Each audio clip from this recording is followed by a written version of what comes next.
But him and anyone else that's been vegan for a considerable period of time has paved the way for this new generation and made life a little bit easier.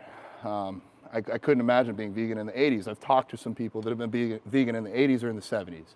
And they had to go through that, so that this would be a little bit better for us, and we get to go through this so we can make it a little bit better for the next generation. So if you guys want to join, Alex and I'd be happy to walk you through the process.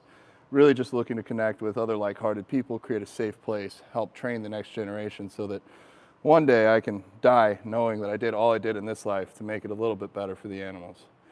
At this point, though, I've been talking for way too long. So I hope this is what you came for, but if there's anything I didn't answer, if you have any questions specific to yourself or anything I could assist with or any directions I could point you in, please use me as a resource. I know a lot about nutrition, I know a lot about bodybuilding, I've worked with about 500 people, and so through that I've just caught on trends. I can kind of tell when people are going to go sick. I have enough clients around the world that I can kind of tell when things are happening. So I have some knowledge. Be happy to share any of it if it's useful. Do we have any questions? Yes, please. Yeah, how much protein do you eat a day? And I assume most of your protein probably comes from tofu, but how do you do with your protein? What do you use for protein? Do you use protein shakes? Yeah. Beans? Fair. Good question. So what do I do for protein? How much grams per day? And then like some actual examples. And I think that was possibly your question earlier as well. So granted, I am like as extreme as you can get. Literally the largest vegan bodybuilder in the world. So you can't, well, I hope somebody can, but this is about as extreme as I can push it. Maybe somebody else can go further. I do about 370 grams of protein a day. It's a lot. Kidneys still come back good. Overall health looks good. Being this heavy, I'll be honest, bodybuilding is not health. In any extreme sport, even tennis or golf or ballet at the extremes is not healthy. Bodybuilding is kind of unique in the sense that it's get as big as you can, and whether you're fat or muscular, that does put strain on your heart. So I know I'm probably shaving some years off my life here.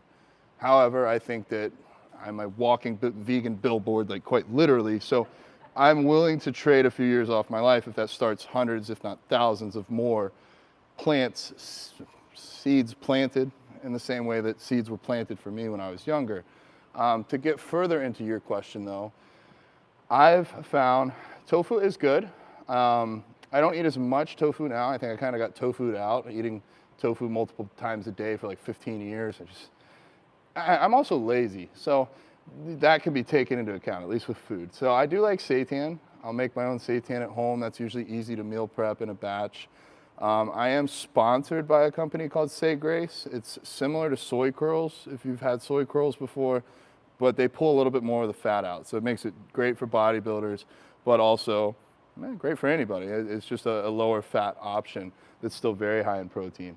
I do use shakes. I feel that shakes are super easy, super convenient. I work 10 to 12 hours a day, 7 days a week. So if I'm on the move, a shake can be an awesome option. And for me at least, depending upon the shake that you use, it can digest pretty well. Pea protein and soy protein both digest pretty well for me. So I can eat large amounts of those in shakes and not have a problem. Outside of that, again, back to being like lazy when it comes to food, I like TVP. I'll mix, I do like TVP with oats sometimes. Just throw a bunch of stuff in a microwave or even in a rice cooker, let it cook itself and then eat it after. But what I would say is, depending upon you and your goals, protein probably doesn't need to be anywhere near as high as it is for me. I might experiment next year with like a lower protein diet. That means I'll have to push the carbs and the fats a bit higher so that my total energy intake is higher. But just to see how that affects digestion and how it affects performance. I think for the majority of people in the United States, we have really harped on protein, but I don't think it needs to be that high. If my mom was asking like, what do I need to be healthy per day?